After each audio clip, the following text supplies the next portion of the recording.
शान्या पतली, लंबी, गोरी और बेहद ही खूबसूरत फीचर्स वाली सुंदर सी लड़की थी, जो कि दिन रात एयर होस्टेस बनने के सपने देखती रहती थी। एयर होस्टेस बनना उसका बचपन का सपना था। फिर काफी कोशिशों के बाद उसे एक फ्लाइट में एयर होस्टेस की नौकरी मिल गई। उसका तो मानो सपना पूरा हो गया।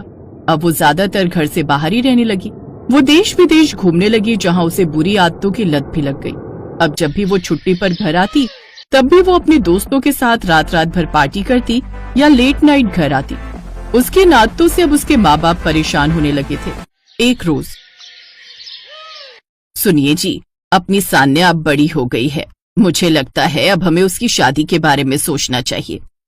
लेकिन तुम ऐसे क्यों बोल रही हो? आजकल उसके चाल चलन कुछ ठीक नहीं है। कल को हम कहीं मुंह दिखाने लायक न रहे तो उससे पहले उसके हाथ पीले कर दो। ठीक है, मैं पंडित जी से बात करता हूँ।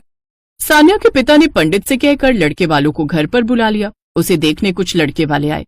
सान्या सूट या साड़ी पहनने की जगह एयर होस्टेस वाली ड्रेस पहनकर लड़के वालों के सामने आती है, लेकिन उस वक्त भी उसने बियर पी हुई थी, जिसकी भनक लड़के वालों को नहीं लगी। वो दोनों हाथ जोड़कर एयर होस्टेस अंदाज में बात करती है। आप सभी लोगों का हमारे यहाँ स्वागत है। उम्मीद है आप सभी को हमारी मेहमान नवाजी के साथ मैं भी काफी पसंद आऊंगी। आप सभी अपनी कुर्सियों की बेल्ट बांध लें, हम जल्द ही उड़ने वाले हैं। हैं? उड़ने वाले हैं? लेकिन कहाँ को उड़ने वाले हैं? अरे बहन जी, बुरा मत मानिएगा, वो एयर होस्टेस है ना, तो उसी भाषा में बात करती है। ओहो, अच्छा, वैसे सुना है एयर होस्टेस खूब अच्छी कमाई करते हैं। अरे इतनी की आप सोच भी नहीं सकती। हर ट्रिप में पैसे मिलते हैं, ऊपर से फ्री में विदेश घूमने को मिल जाता है, वो अलग। अरे वाह, फिर तो मजा ही आ जाएगा। मैं बहू के साथ कभी लंदन तो कभी पेरिस। मुझे लगता है इस रिश्ते के लिए हाँ बोल देनी चाहिए। बुढ़िया एकदम चुस्त लग रही है, अच्छे से घर संभालेगी। बुढ़िया संभालेगी घर और मैं उड़ाऊंगी प्लेन में मजे। और फिर वो हंसते हंसते ही बोलती है, वैसे मुझे इस रिश्ते से कोई आपत्ति नहीं। ठीक है, फिर हमें भी ये रिश्ता मंजूर है। तो बताइए कब की टिकट कटनी है मेरी? अरे लेकिन एक बार मुझसे तो पूछ लो। अब जब एक एयर होस्टेस ने शादी के लिए हाँ कर दी है तो फिर अब तुमसे क्या पूछना। फिर सबकी रजामंदी से उनकी शादी फिक्स हो जाती है। फिर शादी के अगले दिन, बहू तूने ये ड्रेस क्यों पहन ली? तूने तो अभी कुछ दिनों की छुट्टी ली है ना? वो माँ जी, मुझे हर वक्त इसी ड्रेस में रहने की आदत है ना, इसलिए ये ड्रेस पहन ली। ओह अच्छा, वैसे इस लाल रंग की छोटी सी एयर होस्टेस वाली ड्रेस में तो तू बिल्कुल परी जैसी लग रही है, एकदम सोनी सोनी। बुढ़िया, तू क्या सोच रही है? मैं सब जानती हूँ। तू भी मेरे साथ हवा में लटकना चाहती है ना?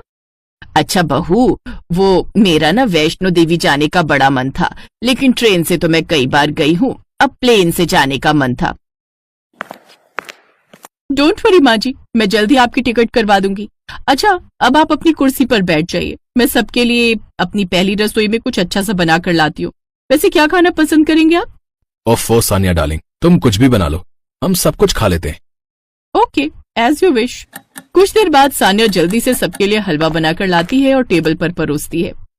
आप सभी से निवेदन है कि खाने का सामान परोस दिया गया है, जल्दी जलपान ग्रहण करें। सहयोग के लिए शुक्रिया। उफ, न जाने कब इसका ये फ्लाइट का लेक्चर खत्म होगा। ऐसे कुछ दिन बीत जाते हैं। सान्या अब वापस ड्यूटी ज्वाइन कर लेती है, जिस कारण वो कई दिनों तक घर से बाहर रहती और अब जब लौटती तो अपनी मर्जी के छोटे छोटे कपड़े पहनकर घर में घूमती रहती, जिसे देख उसकी सास, हाय मर जानिए बहू, ये तूने क्या पहना है? ऐसे छोटे कपड़े पहनते तुझे शर्म नहीं आती? अरे घर में बड़ों का तो कुछ लिहाज कर। माँ जी, लास्ट फ्लाइट मेरी थाईलैंड की थी तो ये ड्रेस मैं वहीं से लाई हूँ, और इसमें भला ऐसी क्या बुराई है? मुझे तो ये बड़ी पसंद है, और किसी को बुरा लगता है तो लगे मेरी बला से, मुझे फर्क नहीं पड़ता।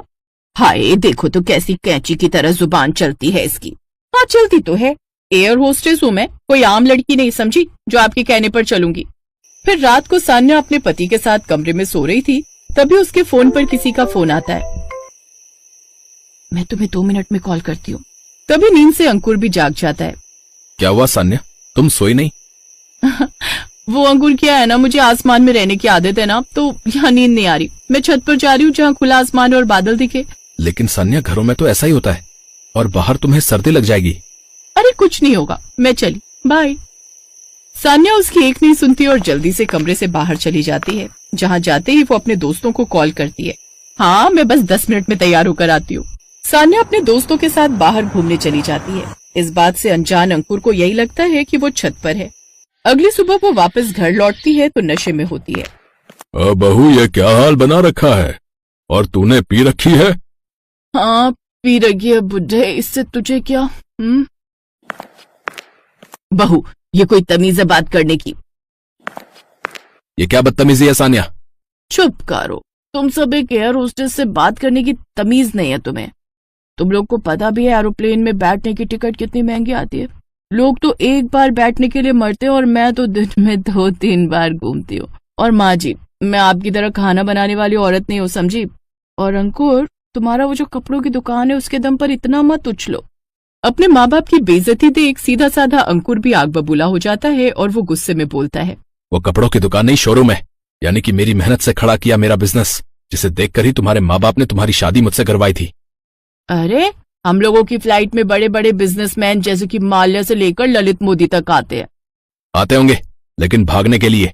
और बहू, तू भी तो उनको चाय पानी ही पिलाती है जहाज में, उनकी जी हजूरी करके। कौन सा तुझसे बिजनेस एडवाइजर लेते हैं? घूम घूम कर चाय पानी तो बांटती है तू। जैसे जमीन पर वेटर होते हैं ऐसे तू हवा में वेटर है। ऐसा नहीं कहते सरला, सच तो यह है कि आपदा के वक्त यही लोग देश की मदद करते हैं। माना पापा, आप सही हैं, लेकिन ये हवाई जहाज में काम करती है तो इसका मतलब ये नहीं कि ये मॉडर्न विचारों वाली हो जाए, घर पर दारू पी कर आए और हम कुछ ना कहें। मैं कपड़ों का शोरूम चलाता हूँ, वो मेरा काम है। माँ घर पर खाना बनाती है, इसका मतलब ये नहीं कि वो लोगों के घरों में काम करेगी। अपने काम को जितना घर से दूर रखो उतना ही सही। और ऐसी बीवी होने से तो इसका ना होना ही अच्छा है। इसलिए अब तुम अपना सूटकेस बांध लो, मैं आज ही तुम्हें तुम्हारे घर छोड़कर आता हूँ और कुछ दिनों में तुम्हें तलाक के पेपर भेज दूंगा। ये सब सुनकर सान्या को अब अपनी गलती का एहसास होता है। वो सबसे माफी मांगती है। साथ ही उस दिन के बाद वो सभी बुरी आदतों को छोड़ देती है और उस दिन के बाद अपने काम और घर को बिल्कुल अलग अलग रखती है।